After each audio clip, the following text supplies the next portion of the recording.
Are you typing?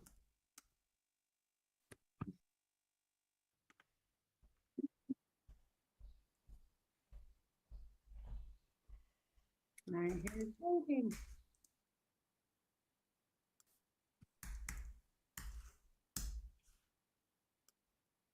And for once, it wasn't you. It's usually me.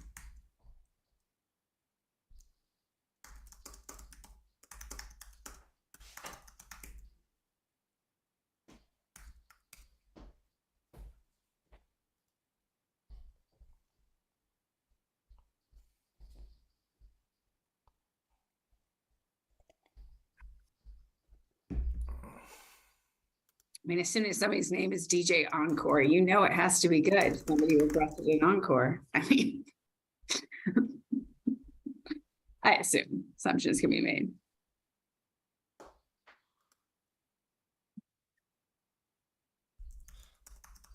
Is this always how chill it is? I don't think I have ever joined before the bottom of the hour before. No, it is usually completely raucous and amazing, Faith. You're missing out. This is a dull day.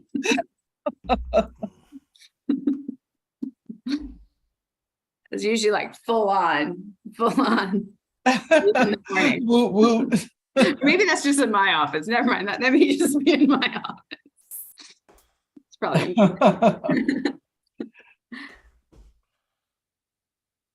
I like to reenact that scene from Mrs. Doubtfire with a jump around, jump up, get down. Yeah, that's right, Jason. Just a dance party. All right.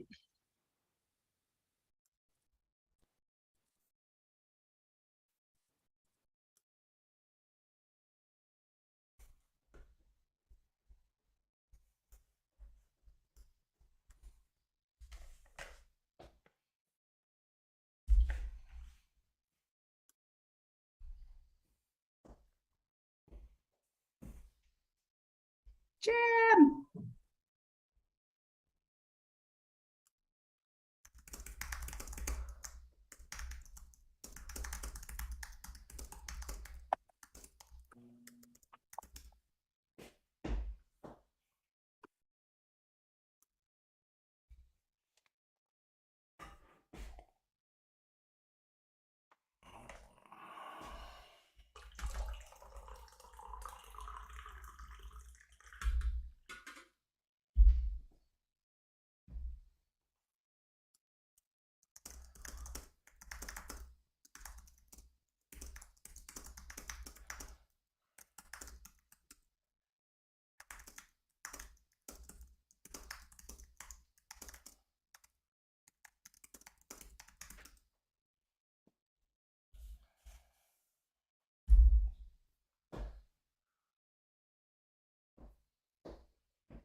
All right, that's perfect timing.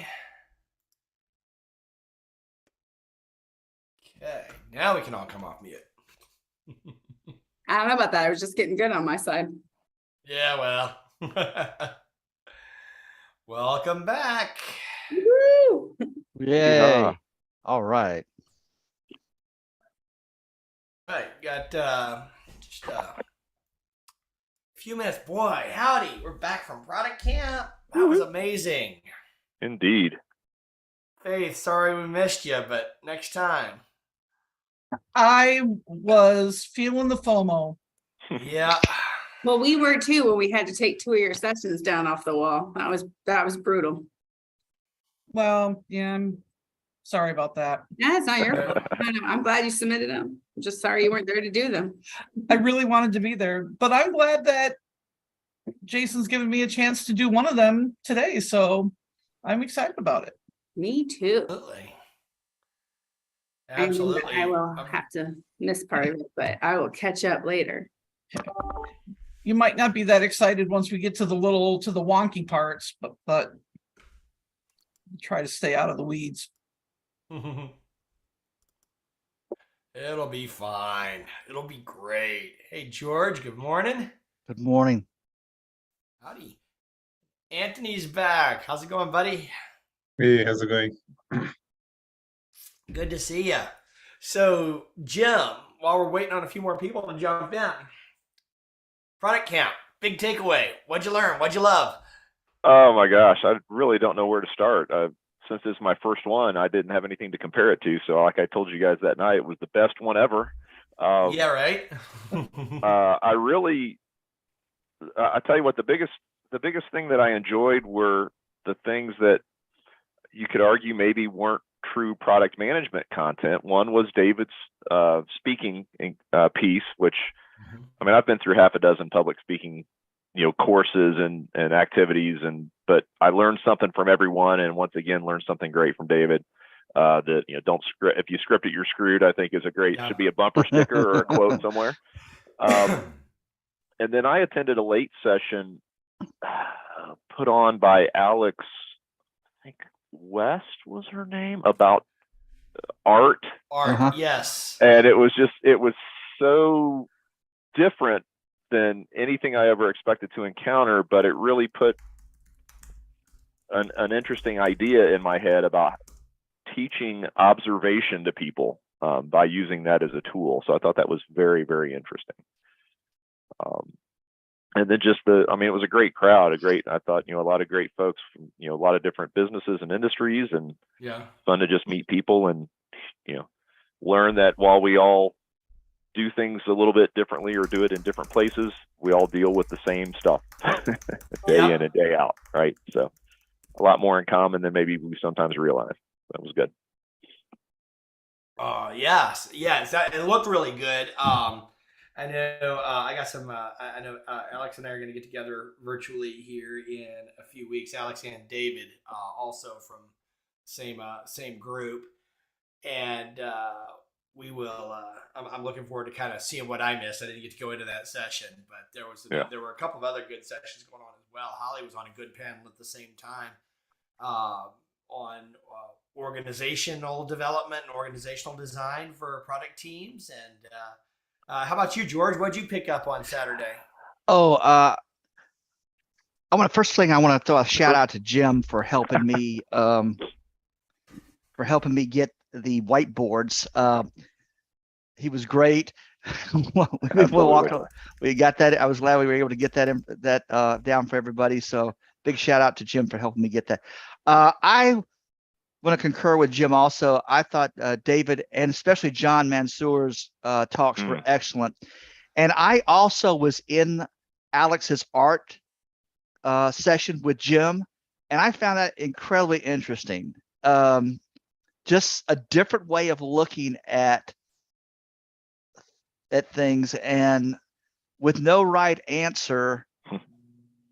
The one thing I wanted to ask at the very end that I forgot to is, okay, now what is the right answer? What is the end goal? And there really wasn't. And I guess that's what left me with, oh, this is just a different way of looking at things. Very out of the box thinking. Very much so. Shout out to Holly though. I mean, you and Holly, I mean, y'all threw this thing. This was my first one also. And this thing was awesome. I mean, people were still talking about it when I left. When most of the people were leaving, and it was great. We're not doing our job if they're not still talking about it, George. We need them to be talking about it right up until, through the next product camp. Golly, I mean, okay, all right, but yeah, I do have to ask this one big question. goals, yes. And my last question is this: Jason, did you get your car fixed? Yes, I did. Thank you very much. Got it picked up. Got it back yesterday afternoon, as a matter of fact. So that's congratulations. What was wrong with it? It blew well, they replaced all the cooling system hoses, but there was one back on the back side that had ruptured, which is Oh, yikes. exactly what I thought it was. But they replaced $1,200 worth of Oof. hoses, and then tests and pressure tests to make sure nothing was messed up from overheating and all that stuff. But Yeehaw. we can say yeehaw again. That is the stuff that's super, super painful, especially like I've done that twice myself. And Yeah. I'm not proud of that fact because it's one of those you struggle with paying the $1,200. You're like, I can do that. That's like $80 worth of hoses. And Yep. it's true. But when you Yep. have to do it twice because, the coolant tank that you put on the first time may have been the wrong one for your model of car and therefore ruptured 6 months later. And you were by the side of the road and had to have the car towed again. A little less fun. That Yep. couldn't have happened, Holly. No, it definitely didn't happen. If you saw a crazy looking woman on the side of the road about 4 or 5 years ago in Alpharetta, it definitely wasn't me. W 330 CI definitely wasn't me. Totally not you. Nope, definitely not.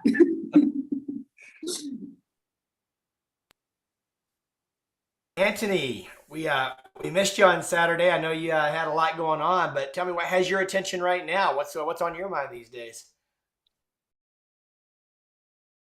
You're on I'm just mute trying to still. get back into the swing of things. I still like kind of jet lag, but I'm kind of enjoying the jet lag because I sleep early and Yeah. wake up early.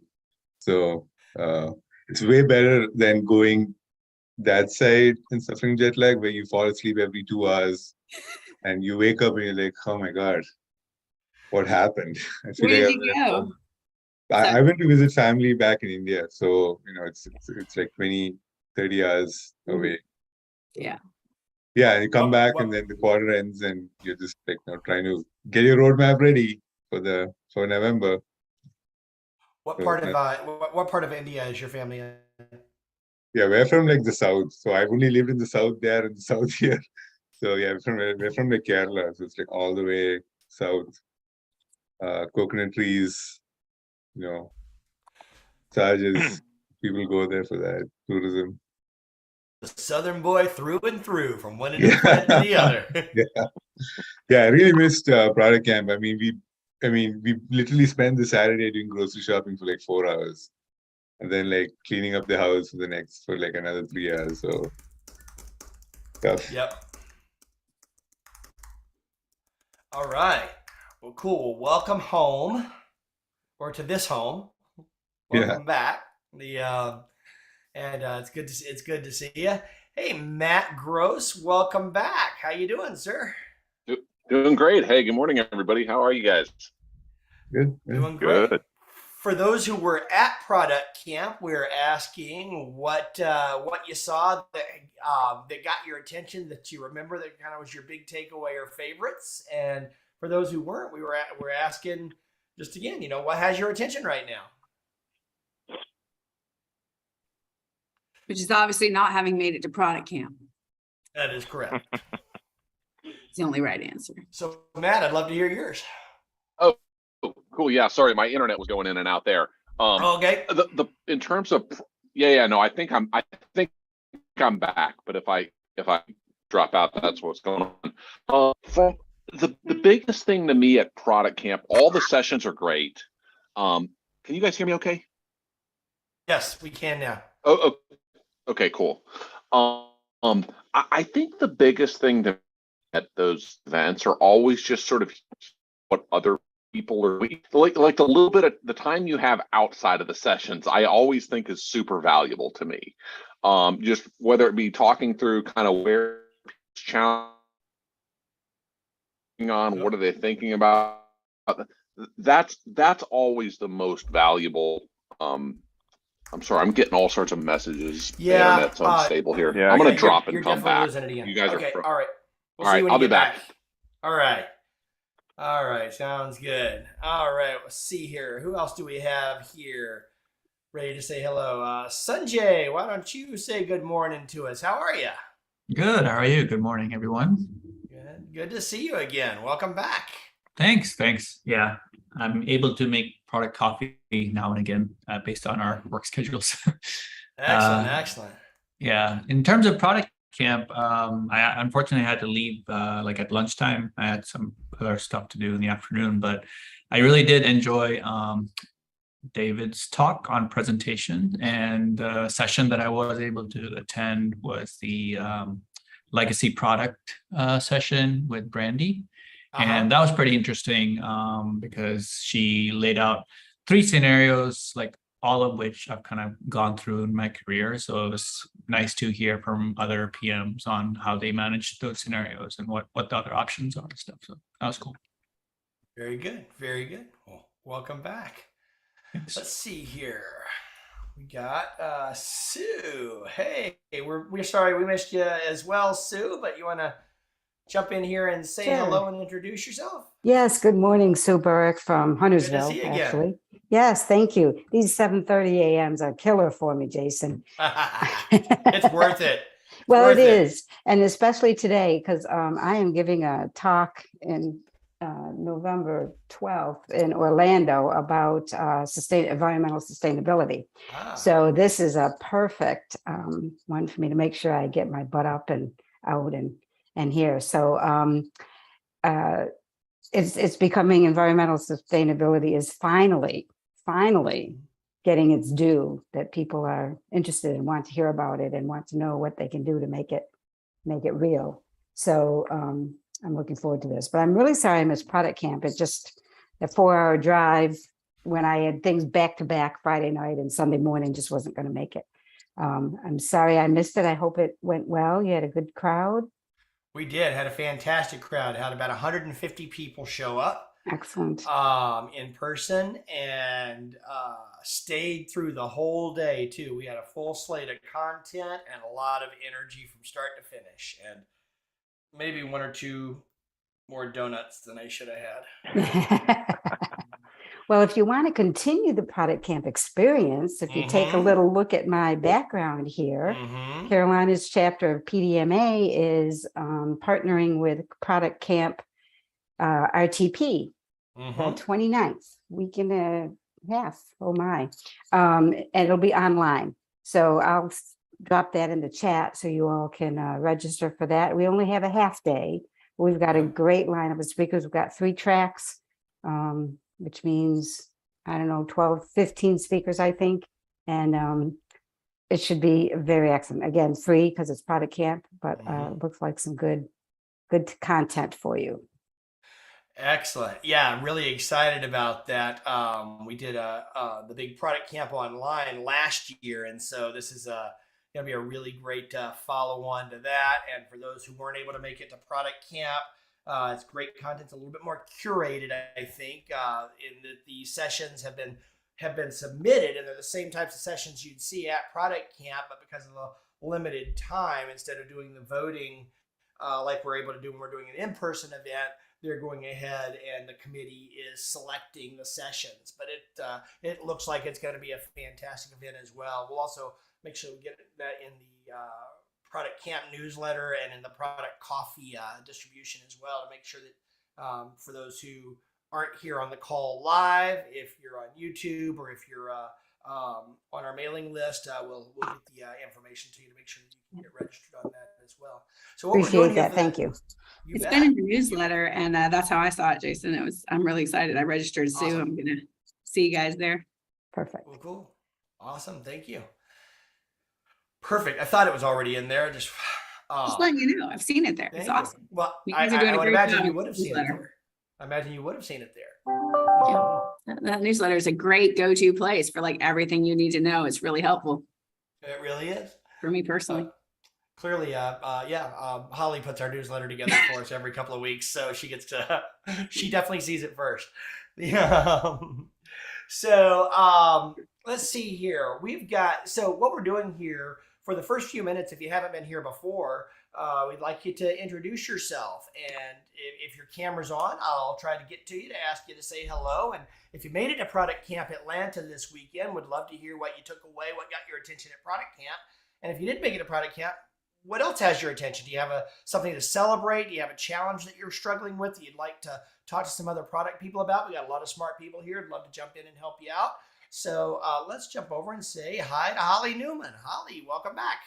Thank you. Good morning, everybody. I'm Holly Newman. I am a lead product manager. Primarily the products that I support are private 5G Edge kind of products. And I jumped on this morning, even though it feels early, because I'm really interested in this particular topic on sustainability. It's just an area that I have a lot of interest in. So I'm excited about that this morning. Very cool. So 5G Edge stuff, huh? Yes. I'm doing a little bit of work with that right now too. Okay, we should chat. Yeah, we should. Very cool.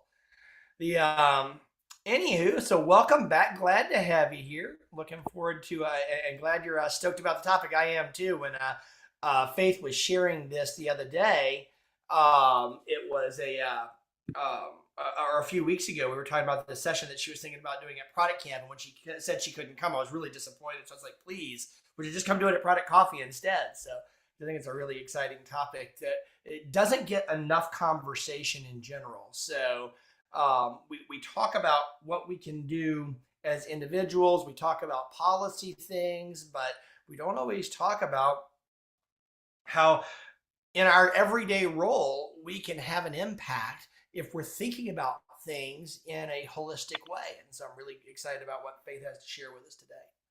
Yes. So let's see here. Who else have we not heard from yet? It looks like everybody with their camera on, except for Holly Jewell, which we've heard from Holly a little bit about. Holly, why don't you introduce yourself to those who don't know yet? Hey there, good morning. I'm Holly Jewell. I lead product management for global sales operations at NCR, which is where Product Camp was. So it was really cool for me to have it in my own hood, as it were. I've just always thought that would be incredible in this space, use this building to its fullest advantage. So that was really fun. And I had a really great time. It's the most awesome party of the year. I missed everybody who wasn't there. Obviously, we just sat and cried the whole time because you weren't there. But aside from that, it was an amazing event. And I think for me, one of the big takeaways was just like Jim was saying, some of the sessions that were a little less on the traditional product thinking, you don't go into it thinking that this is a topic that specifically, aligns to your day to day, but really makes you think about things a little bit differently and kind of opens up the other avenues in your brain, as it were. I'm often intrigued by the most mundane or ridiculous parts of life that connect most clearly for me in my mind, but we all know I'm crazy, to product management, like children's books or, random things like traffic. So that's top of mind. I'm very obsessed with the green topic as well right now, Faith, as I keep going back to how many plastic badges we threw away here at NCR and all the dead dinosaurs that represent. So if anyone has better solutions to propose for that, I would love to hear them. Let's see what else is top of mind. I think that's probably it. Very good. Cool. Well, thank you, Holly. Thank you for hosting Product Camp and being the champion over there at NCR for making that happen. And boy, you guys really brought it. Not only do you have a great facility, but the entire NCR team really jumped in and made it a stellar experience. So thanks for leading that and getting everyone's eyes and attention on that. So oh, you're welcome. My pleasure. And I did do some deep thank yous a Monday and Tuesday morning. And I will say the cleaning crew, man, they had our back. One of the gentlemen just let me know to let him know any stairwells that we left bodies in, so he would take care of it. So we got it covered over here for you guys. Awesome. Well, thank you. So we got Matt Gross back. Matt, you want to give it another shot? Sure, let's try it now. I'm having Xfinity issues here, but I think I'm back. Yeah, I was gonna say. So first of all, thank you guys Jason. Thank you for putting that Product Camp on it and helping drive it. Everybody who volunteered, that was awesome. I always find particularly valuable with those the sessions are great. I always find the most valuable thing to be the little time you have between sessions and at lunch, just talking with people one-on-one about hey, what are you doing? What are you thinking? I'm always so curious because I don't work in an organization with a dedicated product space, even though that's a lot of what we do. So it's interesting always interesting for me to talk to people who do work in in organizations do have dedicated product teams, and that's what they focus on. So I'm trying to bring a lot of what I hear sort of back to my everyday. So it's just interesting to get to talk to people one-on-one about best practices they've implemented. What are you actually doing on a day-to-day versus what's the theory behind it? And so really enjoyed that. And then particular call out to the managing difficult stakeholders session. There was a panel of folks and just a great discussion. I think Hallie was on there, and I really enjoyed that one because I have there's so many stakeholders for the product I work that it's often so much of what we do is just trying to influence people to do the right things, make the right decisions, and use data to back up those decisions. So really enjoyed that session in particular. Come on, just do the right thing. Stop being selfish. That's it, right? First, you got to figure out what that is. That's true. That's fair. There is that. Yeah, the funny thing is, and I would encourage everybody to keep this in mind when you're in a conversation like that as product managers. We always, we ask each other what we're doing, and so often I hear, well, I'm just doing the product management stuff. I'm doing the product management work, because we always have to walk through this line, because very often the things that we're actually working on, a lot of the details of what we're working on are highly confidential. So we can't get too down into the depths of what we're exactly working on. But then there's also the approaches that we're using, and the techniques we're using, and the tools we're using, and the stages that we're in, which seem like they might be mundane. Of course, we're doing some prioritization work, but it is really interesting to know, hey, actually, I was working with my team on a RICE framework model the other day, and we were going through our backlog, and we were actually having some struggles with how RICE was helping us line some things up. And this is the general struggle we were having. That's a very interesting conversation, even though you're just doing the product management work. Comparing notes like that is a really big, helpful conversation, right, Matt? Yeah, absolutely right. So the way I generally try to frame those conversations is I ask, what are you doing and how are you doing it? Right? Because I care very deeply about the how. I don't necessarily care about hey, I'm adding, these 3 fields to some report that only my company, like, how are you going about that? Like, right. How did you pick that? Why did you pick that? How did you go down the journey to pick that? Like, how do you know you needed that? Are you talking are you talking to your customers? How do you, like, just little, or do you have a weekly, what's your cadence for meeting with customers? Just things like that to see what other people are doing, where they've had success and where they've not. But yeah, totally agree. Absolutely. Cool. So let's see, who else we have time here for? We've got Arshit. Welcome back.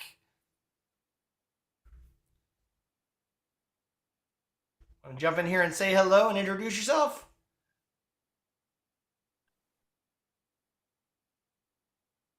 You might have to come off a mute.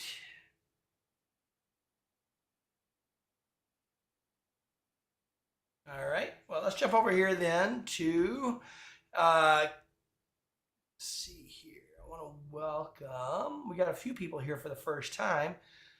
We have got, we've got Katie joining us for the first time. Welcome, Katie. You don't have to jump on if your camera's not on, but you said, oh, great. Oh, you got 2 connections. Great. Welcome. Well, there might be 2 Katies. I only have 1 connection going.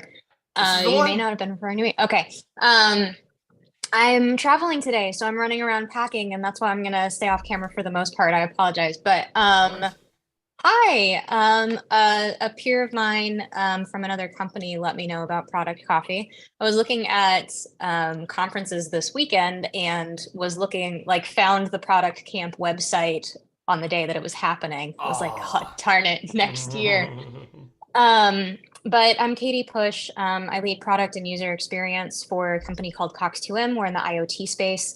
My background is primarily SaaS products before I got into IoT. And before that, it was actually market research. So that tends to be how I approach things. I'm spending a lot of time right now trying to shepherd our organization through their very first strategic roadmaps with a team that's never done it before and an organization that's never done it before. So that poses lots of interesting stakeholder management opportunities. And also thinking about, how we can help product be most effective in our org design, which is a really highly matrixed vertical based structure. So Very cool. Are you using any tools to help organize your roadmap as you're assembling that for the organization? um I'm trying to see if there's opportunities to incorporate Pendo into the idea ingestion and scoring aspect of it. Candidly, I'm looking for tools because for the most part, I've used homegrown Excel spreadsheets when I've done it. But those homegrown Excel spreadsheets, that's actually exactly one of the problems I'm facing trying to help an organization do this is, those don't scale well. Those are things that I made because they made sense to me, not because they're highly intuitive, great user experiences for other product people. So working on that. Okay, gotcha. Cool. So yeah, there are quite a few out there worth evaluating from free to really, really expensive. But you're absolutely right. I tell you, the simplest step that I made at one point. Now, I've ended up using lots of different tools along the way, but going from Excel spreadsheets, literally making the shift to a spreadsheet that can be co-worked upon, such Yeah. as something in Office 365 or Google Sheets. There's a world of difference right there, just in that little evolution. Yeah. And then you start getting into the applications and the tools. So Luckily, we do have SharePoint and Confluence, so those are great places for collaborating on PowerPoints and content as it comes together. But cool. Well, congratulations and good luck, and glad to have you here. Glad you found us, and Yeah. happy to have you joining us. yeah, thanks for the welcome. Very good. Let's see here. Who do we have that we haven't heard from yet? We got just a couple more minutes. Got any new cameras on? Looks like we've gotten everybody. If there's anybody who wants to say hi and your camera's not on, if you turn your camera on, I'll give you a quick opportunity to introduce yourself. I want to try one more time, see if Archit wants to say hello. If you want to come off of mute and say hello and introduce yourself. Nope. Okie doke. No problem. That's okay. You can turn your camera back on. I'll leave you alone. All right. Well, I'll tell you what. Why don't we go ahead and... Oh, wait a minute. We got Vasuda. Welcome. Why don't you say hello? Hi, Jason, and hi everyone. Hi everybody else.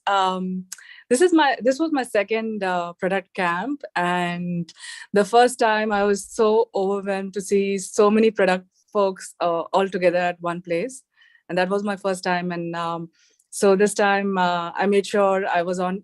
Like the first time I attended, it was only the second half of the program. I had missed the first half, and I'm so glad I made it to the from the beginning. So it was great, and thank you so much. The energy was just so awesome. And I really liked, I really liked most of the sessions, especially the stakeholder handling stakeholders. We all deal with difficult stakeholders all the time, and it's tips and tricks are really really great. Thank you so much. Yeah. You bet. So glad you were able to join us. So glad you're here. And welcome back. Glad to see you. So now with that, let's switch gears and take just a moment to say hello and thank you to our sponsors. We've got some great sponsors that I would like to take just a moment to give a little bit of thanks to. That make this weekly program. So we get together here almost every week for Product Coffee, and it's just a global gathering of product people. We're talking a lot about Atlanta today. That is because we just had Product Camp Atlanta this weekend. It was a big in-person unconference here in Atlanta. But if you're not in Atlanta, that's not what we talk about all the time. We would love to have you join us here in Atlanta, but that's not necessarily always possible, which is why we do these weekly product coffee meetups, so that we can get together and talk about the same types of things we talk about at a conference or at a networking session in person, but we can globalize it, and we can talk to people all over the country and all over the world. And that is made possible by a few great sponsors. Specifically, I want to give thanks to Method, which is a digital software development and design agency, does strategy and product design for enterprises, as well as the Product Management University, which is an online university for product professionals, where they teach everything from product management, product marketing, to even product demonstrations, how to build and run effective demos. They've got 3 tracks of content at productmanagementuniversity.com that you can check out, and featureupvote.com that provides our ideas for them here. So it's a great, Feature Upvote is a great voice of the customer tool that you can use to get direct feedback from your customers if you don't have something more extensive like a user insight, or a user voice plugged in. You can use Feature Upvote very quickly as an individual contributor. You can spin up an instance of Feature Upvote, start collecting feedback from your customers, respond to it, take votes on features and capabilities that your customers and users would like to see, and use that to engage and gather some really good information. We want to thank all 3 of those for sponsoring Product Camp every single week here, and making this program possible to get us together. Next week, we're going to be back in our 11:30 a.m. Eastern time slot for those who don't like to get up as early, or for those who are out on the West Coast. And we're going to be going back to something we did here about a year and a half ago.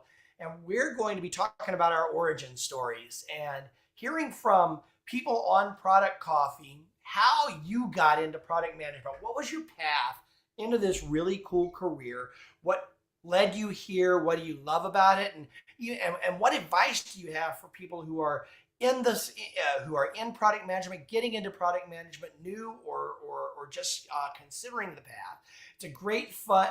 It's a lot of fun, and we'll take those little vignettes that each of us give, and we'll set them up as individual little episodes, calling cards that you can put out on your LinkedIn if you'd like to, or on YouTube if you'd like to, and have another way to introduce yourself to a wider network of people.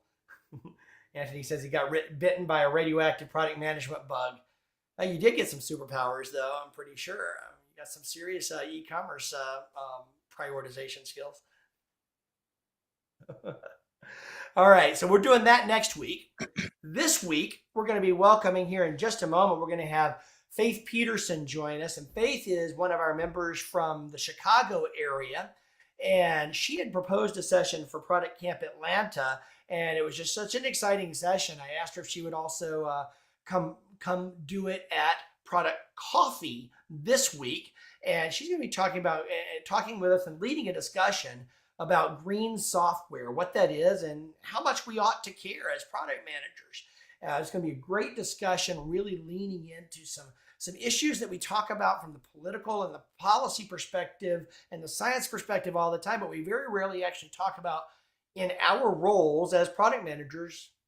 What kind of influence and impact can we have in helping to reduce our company's carbon footprint and make our world a little bit better place? So I'm really looking forward to that. Before we get into and hand it over to Faith to take over, I do want to point out to you a couple of resources. If you go to productcoffee.com/now, N-O-W, you will find our landing page for today's event. And there you'll find a link to Faith's LinkedIn profile, a little bit more about this session. And most importantly, you'll find a link to this document, which you can also get to. Oh, well, I might have the wrong one plugged in here. I'll fix it. Looks like we need to update the link there for productcoffee.com/notes. I'll jump over and do that in just a moment. We'll make sure we got the right Jason. notes. Okay, thank you. We'll make sure we got the right notes document in the website here. But we've got a Google Doc that we set up and open up for everybody to join and take notes as a team. One of the great things about doing that is, instead of just scribbling down your own notes as you hear interesting ideas or have questions or thoughts, the easiest thing, if you jot them down in this joint notes document at productcoffee.com/notes in just a moment, we will be able to see what each other is thinking. We'll be able to contribute resources, add links to articles and books that you may have come across that are relevant to just really enrich the conversation. It becomes part of the record of this session, and you can star that and save it off into your own Google Drive so that you've got a copy to refer to in the future when you want to go back and look at what your takeaways from this session were before. We'll also, a little bit later on today, we will add Faith's slides into that document as well, so that you'll have a link to them as well. Let's see, and Faith had to step away for just a second. Are you back with us, Faith? Yep, I'm back. All right, cool. All right, then. Well, with that being said, then let's go ahead and hand it over and welcome Faith Peterson. Welcome to Product Coffee. Looking forward to hearing what you have to share with us today. Thank you for being here. Well, Jason, I really appreciate you giving me the chance to, to bring this topic to the group. Like you, I feel like there's so much to be there. It's such a big issue, climate change. And it's, I feel like it's probably, there's so many issues, but to me, this is the issue. And I've been on kind of a journey to figure out, what I can do. And so I'm eager to share with everyone today. I do need to figure out, I don't see a way to share my presentation. You should have a share screen button at the bottom of your screen. Are you logged into Zoom right now?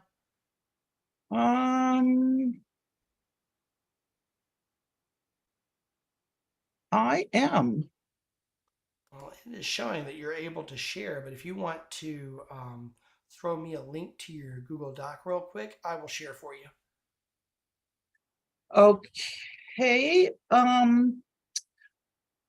Will you be able to let me control the slides from your end? I wouldn't be able to do that. I'd have to. It will be very hard to do this without being able to advance them smoothly. All right.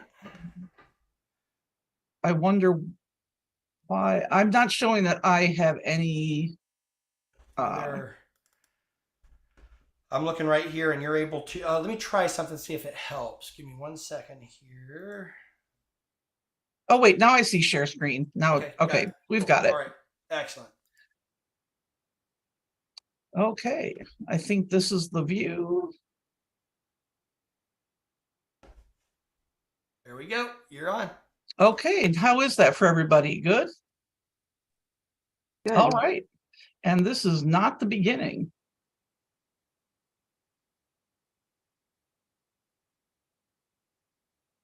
All right, taking it from the top. How about that?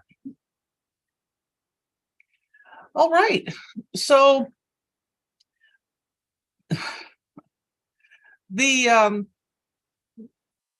sorry, I've just been working on this endlessly. So, all right, here we go.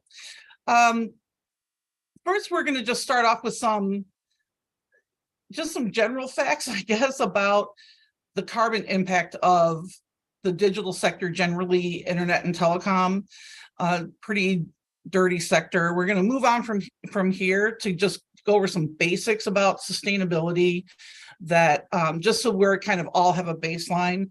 Be a little bit wonky at that point, but I'm going to just try to keep us out of the weeds so that we don't get too bogged down there.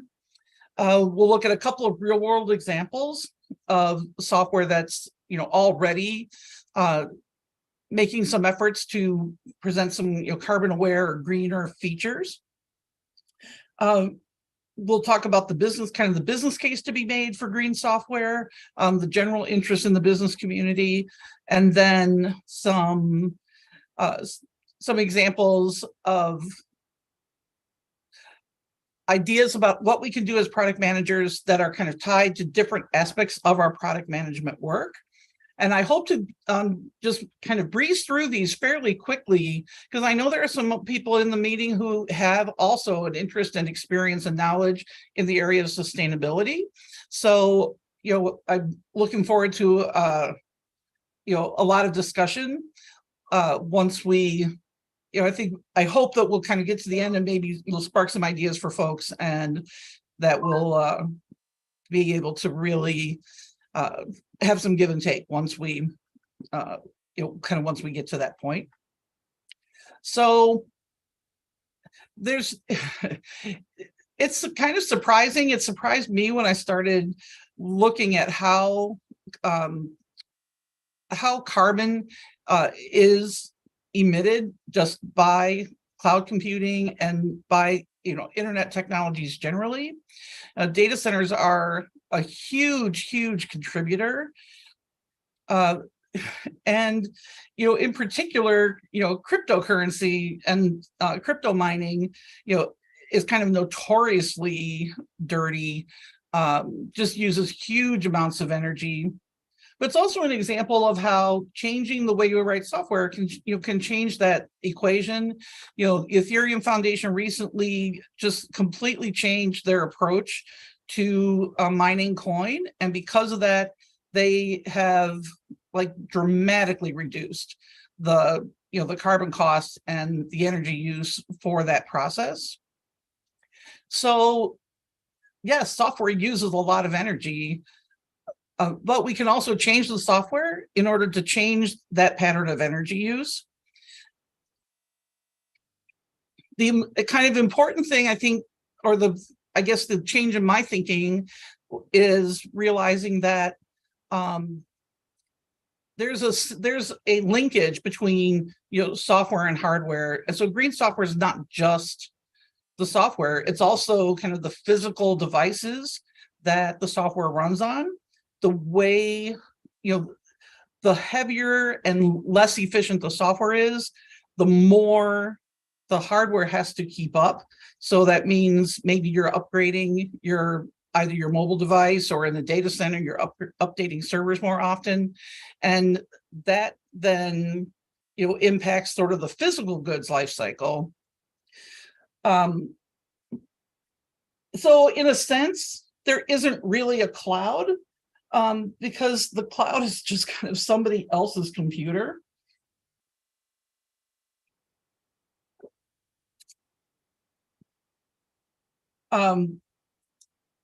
We just don't really see them because they're often data centers somewhere. So it's almost like they don't exist, but it really is just that the software is running on somebody else's machine. So the software itself, unlike a manufacturing process, the software itself doesn't kind of literally consume energy, but all the hardware that has to run on is really what we're talking about when we're talking about the energy impact of software.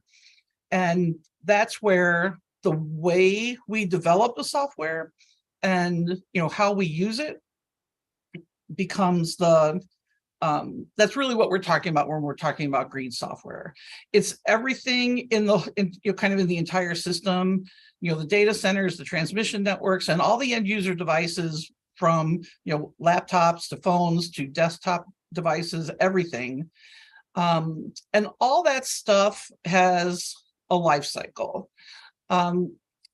Those of you who have been kind of interested in sustainability probably recognize the sustainability life cycle. This is different from the product life cycle that some of us might be familiar with.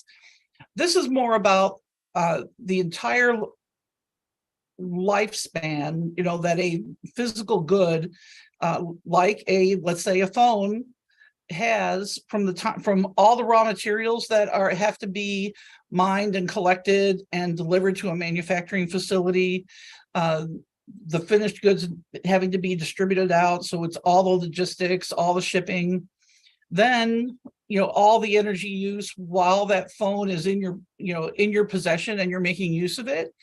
And then it's something that it has had and is getting more attention is what's the post-use life of that device, and can we recycle or recover materials? What is sort of the disposal plan? And that's becoming a bigger and bigger topic for companies. This kind of touches on somewhat on emission scopes. We're not going to spend a lot of time here. This is I think, kind of a pretty wonky sort of area. It is kind of important to just know, though, that when we're talking about sustainability, that we're talking about not just the emissions of our own manufacturing processes. If we have a software product and our whole company's product is that software, then that scope 1 might be really small. However, if your product actually is some sort of a physical product, then your scope 1 might be bigger if you have a manufacturing process to think about. Scope 2 is, all of the kind of purchased energy that goes into just running your business. And what's getting a lot of attention currently is scope 3. We'll come back to and touch on that briefly later on. But scope 3 is everything upstream of your process and everything downstream of your process. So that post-life part and all that extraction and manufacturing part, maybe you have suppliers who manufacture parts for you, or in the case of a data center, there's some kind of manufacturing going on that's creating hardware that's being kind of put over there. So again, that's all I want to go into really about scopes. If you have not encountered that concept before, as you start looking more and more into sustainability, it's a concept you'll come across. So it's a good one to just be familiar with. So against that backdrop, green software kind of most specifically is about, first of all, using fewer physical resources. And so that is about extending the lifespan, the usable lifespan of hardware. It's about keeping the software lightweight so that the software itself doesn't require updated hardware in order to work. And so the more that we can, the more use we can get out of a certain piece of hardware, we're reducing the environmental impact of computing by doing that. And software, the way we design and run our software has a lot to do with that. It's also about using less energy to do the same job, so making the software really efficient. And then it's also about being smarter about how we use, how we allow the software to run.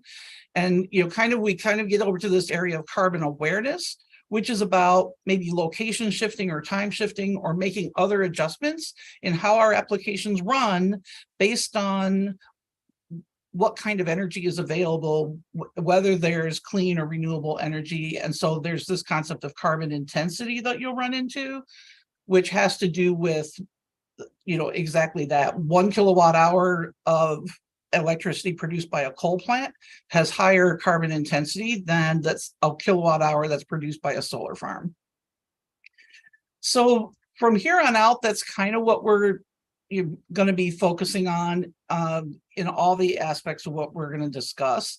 So one thing I started wondering was, it's kind of early days for green software. Is anybody actually doing anything with green software already? And there are some things out there that are greener. Anytime you see a dark mode or a dark design for an application, whether it's a mobile app or whether it's a website, whether or not the designers intended to make it made that a carbon friendly choice, whenever you are lighting up fewer pixels, this is just one example. Whenever you're lighting up fewer pixels, you're using less electricity. This was true back in the CRT days, not so true during, there were LED displays, but now that we're back to OLED, we're back to illuminating individual pixels. So there's now, again, some efficiency to be gained from a dark screen. And when you aggregate all of, billions of people using their mobile phones to do things, that energy saving eventually, adds up, even though one person's use maybe not be that much. Posteo, this happens to be the email provider I use. They have a feature where you can, once you're customer and you're subscribed, you can use this Echo Switch feature so that post-sale, you just get a very simple login page. And that's a much more efficient way to, deliver the functionality, because I've already bought in. I don't need all the other content. All I really need is the login form. So that's a more efficient way to provide that product. Microsoft's really getting into this in kind of a big way. Rumor has it there's been a feature being tested in Windows 11. I don't know if this has gone into production yet, where they're trying to just introduce carbon messaging throughout and smart sort of carbon defaults throughout in different areas of the application. One is the Windows 11 update not running when there's not clean energy available. And that's a setting that people can override, but the default, instead of just kind of running when you're not using the computer, now in this tested feature, the default would be that Windows update would look for a time to update when in your area there is there's clean energy available for that update to happen. The other area you can see over here is someone in this case has set their power to never sleep and never turn off the screen. And they're showing a message that says, that these settings use more power and you're going to have higher carbon emissions as a result. Google Cloud Platform, this is a sort of a developer facing product, but they are also introducing carbon in kind of a, not in a way that you're compelled to use lower carbon, but in a way that says, you know what, when you're picking a cloud platform region, instead of just making your choice based on price and latency, you can also say how important is carbon to you in choosing a region. And we are all going to have a different combination of factors here because we're all in different industries. So we all have different kind of different tolerances for latency or price. And for some people, maybe carbon is going to be more important, and for others, some other factor might be more important. But since you get the choice, it will, show you which regions, like how do they stack up, and which regions are lower carbon regions. And in their testing, they actually found that among new users, more than half were more likely to select a low carbon region when they have that option. So their testing kind of showed that customers, or at least some customers, do care. What about outside that world of developers? The Google Cloud Platform audience is kind of pretty knowledgeable about it. In the consumer world, there is also kind of an awareness, and there's kind of a message of you still have to sell on benefits and on quality. And Ryan spoke about this at a TED Talk a few years ago, specifically about millennials. And I think it's interesting to hear what he has to say, and I hope that this audio will come through. Customer interviews and research, we realized what we needed to say. Rather than highlighting first the sustainability, we flipped it, and we highlighted the product efficacy, the product excellence, and then supported that with our product sustainability. When we did that, in just 1 month, we were fully funded on Kickstarter and were featured on the Boston Globe. The truth is that millennials don't just want a healthy product. They need a better product. Customer interviews and research. So I think that's a kind of an interesting sort of positioning around sustainability. Posteo, coming back to this example, like they're really centering sustainability. Not everyone is going to do that. I think they're a pretty kind of pure example of somebody who's centering that. But even in their case, they do tell you right up front they're green, secure, and ad free, but they're in their carousel. The first three things you get as you go through it are benefits of their email account, their calendar, and their address book. And only then in the fourth slot do they talk about their sustainability claims and follow that up with privacy and a couple of other items. And then they carry that through into their features area, where the top of that list are email, calendar, and address book, and only fourth do they come to their sustainability claims, which in their case are, pretty extensive. With that said, worldwide, every region of the world, consumers had a preference for environmentally friendly production. Now that's kind of talking about physical goods, but I think that speaks to the sentiment that people have and the importance of sustainability as a differentiator. Again, though, people are not necessarily going to buy sustainability at the expense of something else that they need or something else that's important to them. So it's, you still have to deliver a great product, and then sustainability can, kind of help sway people's opinion. It's not just consumers either. Private equity investors, according to KPMG and some work they did, private equity firms are kind of really looking a lot more at sustainability and at ESG factors when they're picking their investments and at exit. Companies in general, this is from an Accenture study, we're finding that a focus on sustainability made their products better, which led to increased revenues, and the better products also created a better customer experience. CEOs also kind of are on board with sustainability, seeing it as important. In a majority have very positive views about sustainability and how important it is to them.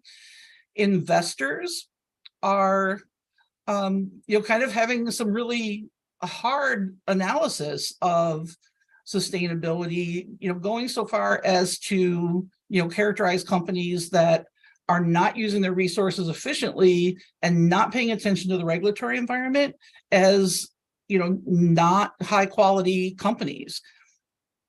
This is becoming, kind of being centered even more. There's a new SEC disclosure rule where companies are going to have to start reporting their scope 3 emissions. And the reason for that is so that a company can't just offload its parts of its supply chain or parts of its value chain to other companies and then claim that they're green, but really all they've done is transfer the dirty parts to some other company that used to be theirs, but now it's not. So this new rule is designed to require companies to disclose not just their scope 1 and 2 emissions, but also their scope 3. So there are coming to be some legal and regulatory compliance issues. So it's making this kind of not just a preference that people might have, but something that is going to have some teeth to it. And it's important because there's a lot of companies that do already have some form of emissions disclosure, but it's a little uneven. There's a lot of different reporting standards, and not all companies do it. So that creates some uncertainty for investors. And so there's now this kind of groundswell around, having a uniform requirement and some uniform standards, where there's some accounting attestation that has to happen in order, along with public companies, SEC, periodic SEC filings. So,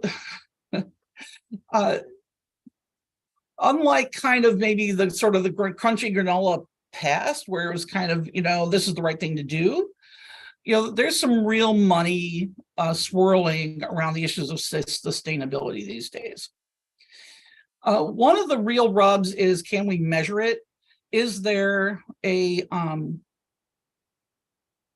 how could we know what the emissions are? And this is a problem. Again, it's early days. People are still working out how best to measure, what are the right algorithms to use. If you are on a cloud platform, all three of the big ones have dashboards that will give you information about, the carbon your carbon footprint, the carbon use using their platform. What's kind of new in the last year or two is there are now a couple of tools that are cloud platform agnostic that you can integrate into your applications and that you can use to monitor your carbon use, compare carbon use across different cloud providers, and also be able to do things like location shift processing. So if you have a energy intensive task that has to be done, and you have the latitude to be able to move that processing or that data to another region that is currently offering greener energy, SDKs like this and tools like this that you can incorporate into your stack let you be able to make those decisions. And by you, I mean our developers. And this is a new thing that wasn't possible for, and there's the start of kind of the dawn of a time when we can have more control and make better decisions about how our applications use software. So in this last part that I'm going to present, and then I'm hope we'll be able to, I'm interested in other people's ideas and thoughts. So, and my throat hurts. So I'm looking forward to being able to let everyone else talk. And I know that some of you have some ideas about this yourselves too. A couple of things that came to my mind. First, the first and foremost thing, and this is something every single one of us on the call can do. The most carbon friendly software is efficient software. So every time that people challenge the dev timeline or pressure our development teams to deliver faster, to shave off a sprint off their work, if as a result, they're cutting off things like not performance optimizing the code or not refactoring or not updating dependencies, that by our choice to require them to deliver faster and put that pressure on, we're actually requiring them to make less carbon friendly software. So one thing that we can all do is think about protecting developer time to ensure that they can make the software as efficient as possible. Without doing anything else special for carbon, the more efficient the software is, the better that is from a carbon perspective also. So this is the first and foremost thing, is where the biggest benefit will come. From there's some other things that are maybe kind of a smaller lift, but maybe take a little bit of boldness to put out there. I hope I've tried to show that there's a lot of people out there, just like there's a lot of us on the call, who are interested in sustainability and might welcome the chance to talk about it.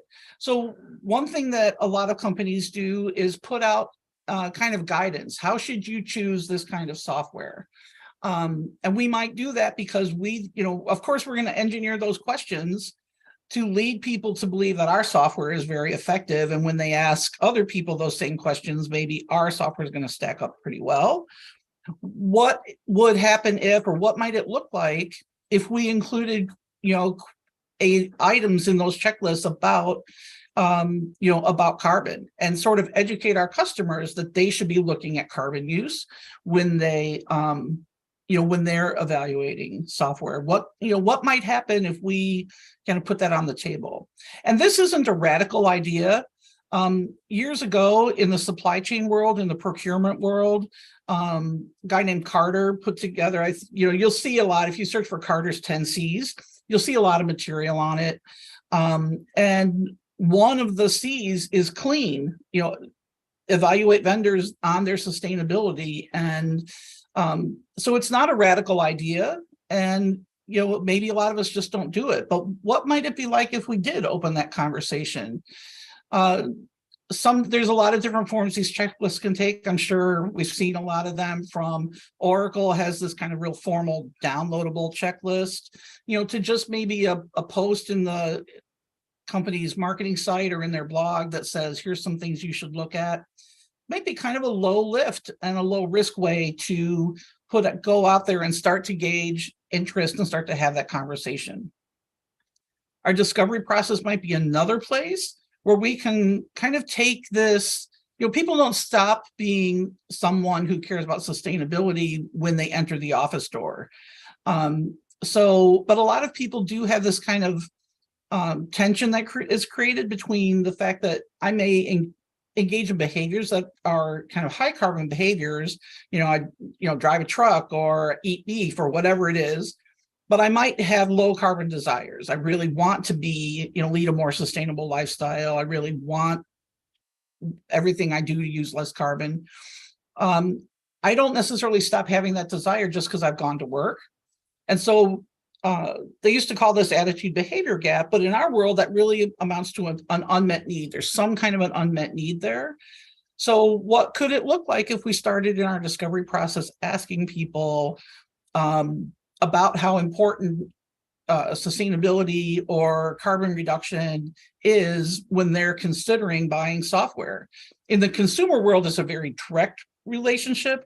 But even I think in the business world, it might be worth asking and seeing what comes of that conversation if we just start giving people an opportunity to talk about it. And in the regulatory environment, as it evolves, more and more companies are going to have a need for carbon information provided by their suppliers. It's one of the big concerns companies have right now is that, okay, the SEC wants us to report this information, but we don't even know how to get it. So, so there may be some needs that evolve there. And for some of us, that could be an area that we might directly have a impact on. We can also kind of look at things kind of like the sort of that Windows example. Maybe somebody wants a report, instead of just giving it to them, maybe instead we tell them, you know what, we'll deliver it when there's green energy ready, for us to process that report if it's going to be big. But give them an option to say, I really need it right now, just give me the report. But tell them that there is, we're defaulting to a lower carbon option. In my particular, the application I work on, we can send invitations to candidates. It's a HR application. We send them out sometimes to many, many, many people, and we send them out right away. But they're going to do that interview asynchronously. They might have a week or two to actually do the interview. So does it really matter if I hold on to that batch of invitations and send it 4 hours or 8 hours later when there might be lower carbon intensity energy available for that processing? Maybe that's a thing that I could look at. I haven't brought that up at my company, but it's an area. We also are we are the center of, what are the business needs and requirements and what trade-offs can we make? How much performance do we need versus how much time do we want to spend on it? And maybe we could introduce into that discussion, how much carbon are we willing to spend to get a certain result? This top graph is from AI, from training an AI model. And what they found was that to get to 96.17% accuracy required 964 joules, just from the machinery and, running by machinery, I mean, of course, software and hardware, just to train the model to get to that level of accuracy.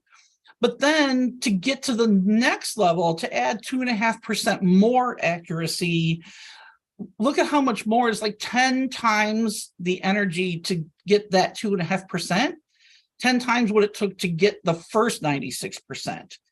And then to get this last little, 0.08%, took another 4,700 joules. So altogether, it took like 15 times as much energy to get that last 2.5% of accuracy. Some situations are going to require that, but some maybe don't. So if we are the people who get to define how much accuracy we require in the model, we can actually affect this decision by setting the level that is actually needed. More accuracy isn't necessarily always better. Kind of similar to this, if you do use the RICE framework or another quantifiable, somehow try to quantify, to help you with prioritization. How many of us include carbon cost in that calculation? What would it look like if we did? How would we weight that factor? We all might weight it differently. But what might it look if we actually put that on the table as an explicit consideration, so that in that prioritization conversation, we're asking that question? In my company, and maybe in some of yours, we periodically have conversations with our current customers where we just review their business, review their use of our software, kind of let them know what benefit we've been providing for them over the last quarter. What might it look like if we included carbon information in that reporting? These SDKs that I mentioned earlier in software libraries give us the possibility of knowing, or at least being able to estimate in a kind of credible way how we're helping them save carbon or reduce their carbon impact. So what might that look like if we started including that information? So those are some ideas I had. I'm actually looking forward to, I'm going to stop sharing because I want to just kind of take part in the conversation too. And people might have questions, happy to take those, but I'm also looking forward to hearing what else, other folks have to say and what ideas you have about how, as a product manager, if you do have this concern about climate, like how you might be thinking about expressing that concern, in your work, if you are. So that's that. And I'll stop sharing so we can chat about it. That's great, Faith. Thank you so much for sharing that. There was quite a little bit of conversation going on over here in the chat as well. Cortland had a question there near the end, really about if you're aware of any move for in Europe specifically. Is there a move to move energy consumption out of Europe right now, especially? That's an interesting question. I don't know that answer. In all the research and everything that I've found on the topic over the past couple of weeks, I haven't seen that being discussed. If anything, I've seen more that people have been talking about. Europe has a much higher concentration of renewable and green energy, so carbon intensity is generally less. The current situation in Europe might be changing that equation, but I haven't seen anything to that effect. That doesn't mean it's not so. I really don't know specifically if people are doing that. Cool.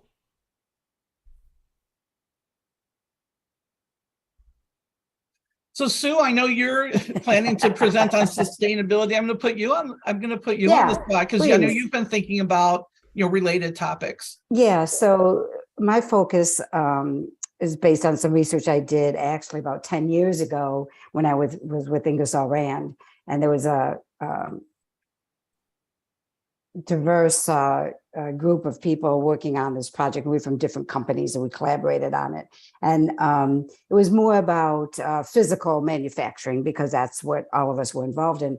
But we developed a couple of tools. One was, where are you now? So where is your company now on your sustainability journey?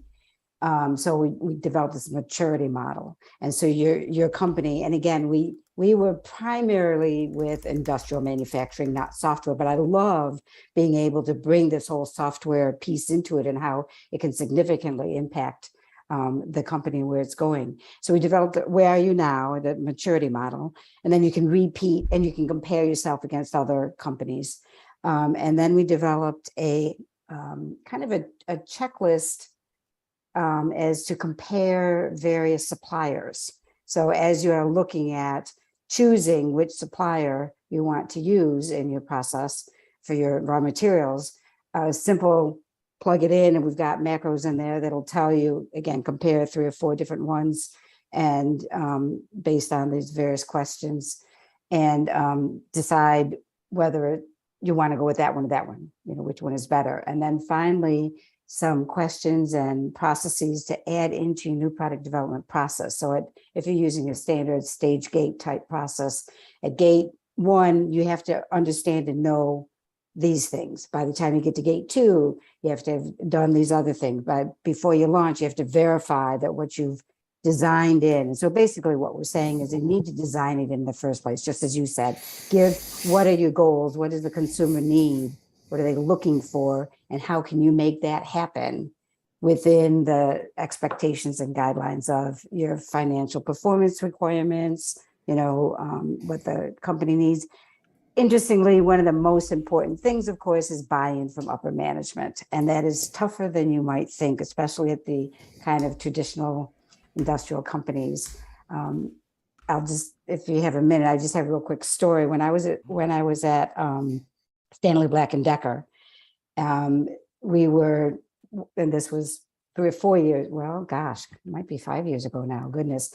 We were developing, another product that was going to go into Walmart, and Walmart had just said that no more PET packaging, that within 2 years, none of it would be allowed in the stores. So here I am leading the team and saying, okay, by the way, we need to look at what packaging we're going to do on this.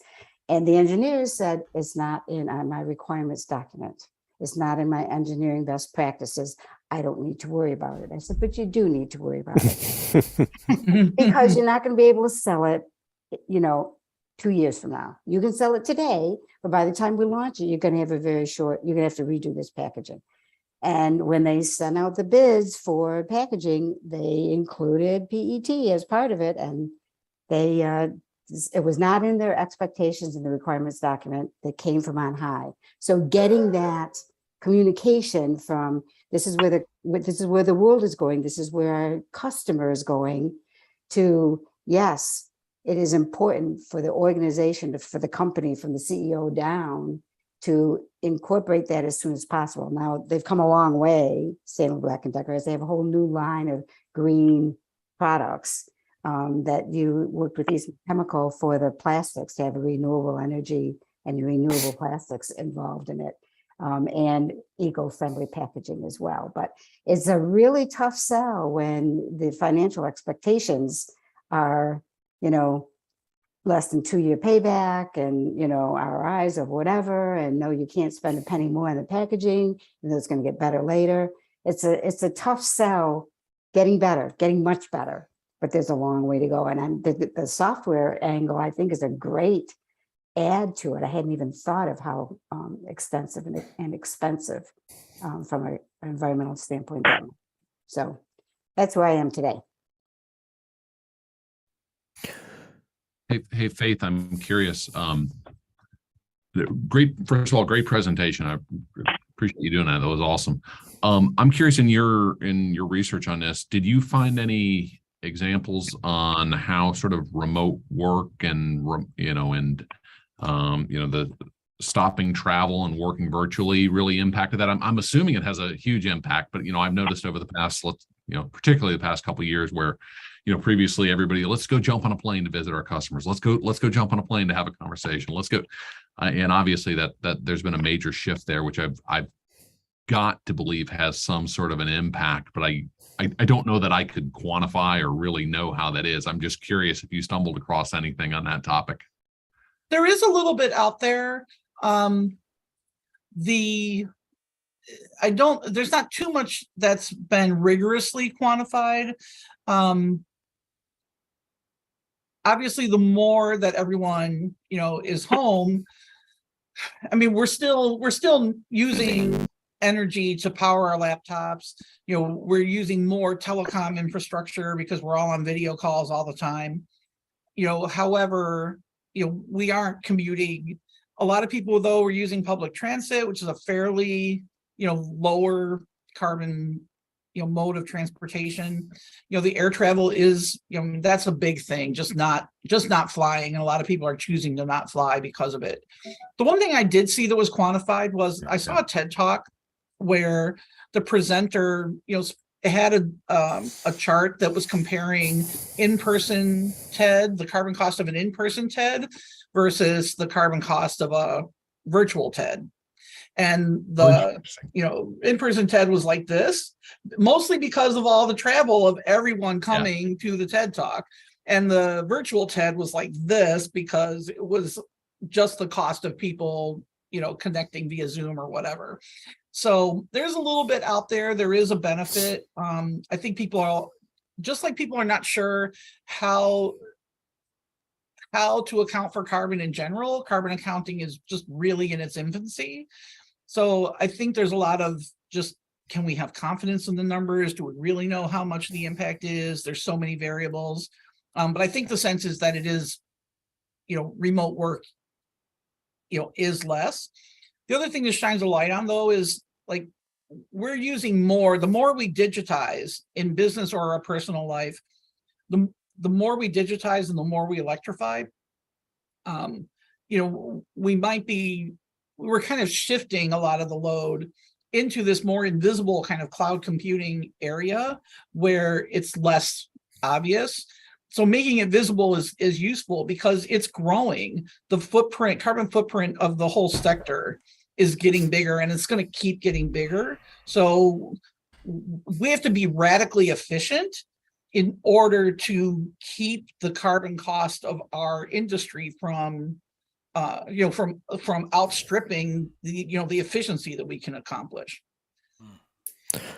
Faith, I would say there's something inherent in your presentation about the ability to make a decision based on data that I would emphasize on the software side. I'm a hardware guy. I was working in sports and outdoors, and the consumer there is the green granola type trying to buy stuff at REI that's better for the environment. Well, REI started pushing upstream to the manufacturer of fabric and of dyeing and of all that other stuff and trying to get some footprint analysis. And it was not to offer that to the consumer to make a better decision. It was to make a better decision for the shirt manufacturer, for example. Right. They found that if you do a shirt that has a print on it or stripes, you waste a lot more fabric because you have to line up the stripes from the sleeve to the body. And when REI figured that out, they said, hey, we're green. We're not going to line up the stripes anymore. And it was the ability to make that decision based on good data that made that change. Exactly. So I think it's a huge advancement to say not only, let's be green in the software world, but let's enable our customers and their customers to make better decisions based on good data. So I appreciate your talk today. Thanks, Cortland. And I think you really highlighted something that's important, that individual people, retaining their agency around this topic is still important. We don't want to kind of ram it down people's throats, but I do think that there are a lot of people who, if given the information, might make a different choice, like the 50% of people who chose the low carbon, Google Cloud region. We just don't often make it visible, and maybe it's not, maybe there's not that much risk in making carbon more visible to people. We don't all have to turn all of our products into things that trumpet their sustainability or their carbon friendliness. It's not all over Windows 11, but it's in certain key places where it matters, where it's kind of letting people know. So to your point, I think if we give people information so they can make that a choice, many of them will make a lower carbon choice. And that in itself is making greener software. Yep. Right. Yep. One of the things I'm curious about, there was a question I think Jerry asked a moment ago, that if green is among the criteria that companies must answer to, and I started doing a little Googling around to find out if there's any common trend for RFPs to include questions about sustainability or carbon footprint. I couldn't find, in a very quick search, I couldn't find any compelling examples of recommended language or anything. I think I saw one article, but it linked to a dead website. So I don't know if Sue, Faith, are you aware of any resources, or two sides to that question? One, Sue, have you seen any resources like that that are specifically recommending RFP language? And then the other side of it is some product managers are in the position, especially in the B2B space, of getting regular RFP inclusion, where you're asked to review RFPs or get some insight into what's coming in on RFPs. Has anybody noticed that themselves in their own practice yet? There are some, and again, it comes down to what's the priority from the organization, right? If the company, if that's their standard, if that's their base, then they will be asking those questions in their RFPs. If it's oh yeah, we have to think about this, sometimes they'll include it, sometimes they won't. That is, I think in the one tool we developed for the supplier choices, I believe that is one of the questions. And in fact, actually, that's what we did at Ingersoll Rand, is that we added that to the questionnaires when we go for our suppliers to ask about their scope 2, scope 3 emissions. We asked about do they have a annual report related to sustainability. So that is something that company is asking for. And I'm sure, like, not your method, but the method laundry detergent and soap, because that is who they are, what their focus is. I'm guessing REI would do a similar sort of a thing, that in their RFPs, they would be asking that kind of question, but it's not a requirement, it's not a regulation. And so it's up to the individual organizations to take that step. I do expect that it's going to become more, we might start seeing it more. Yes. Maybe not specifically about for software vendors, because in the required disclosures, there's this idea of materiality. They only have to report emissions that are considered to be material, and software might be, compared to all their other costs, the carbon cost of software might be low enough that it might just not clear that materiality bar. However, that materiality bar has not yet been defined, so nobody really quite knows exactly where it's going to be with respect to scope 3 emissions. So that's going to be an interesting thing to watch. But because of the SEC ruling and because of some regulations in the EU that have either gone in effect or are about to, if we want to do business in the EU, we have to comply, just like with GDPR. I think we might start to see more people asking, are you equipped to give us, carbon accounting information? Are you, what practices do you have in place? What steps are you taking to reduce your emissions? So I think we may start to see more questions like that, perhaps not directly on software though, because a lot of companies are going to be focused more on emissions related to like raw material extraction and finished goods. So we might see it more in IT. We might see it more on the hardware side first. It'll be interesting to see how people respond to the SEC rule that you were referring to earlier. So it is now 8:58 a.m. It's time for us to wrap it up. I do see we have a question on there. I'm going to wrap our program today, but if you want to stick around for just a moment, if you've got time to stick around for just a moment, Faith, we got a couple questions after the end of the program as well. But for those of you who are watching us on YouTube and for those who are watching the recording, it's been a great discussion. Faith, I want to thank you for bringing a great topic and a really stimulating discussion. I think there's a lot of opportunity for product managers to give some thought to how this is going to impact you in the near future and how you can be planning and having impact by leading this discussion in your own organization to ensure that your company is not only taking a responsible choice out of social responsibility and climate responsibility perspective, but also simply because it's becoming an increasing business requirement to be aware and manage to your carbon footprint and to your sustainability as an organization. So thanks for leading this discussion, Faith. And we'll be back next week with how I got into product management. We'll love to hear your stories. So, and that is all for today. I'm going to shut down the stream. And for those of you who are on the live Zoom call, we got time for a couple more questions offline as well. So thanks for joining us today and have a great week, everybody.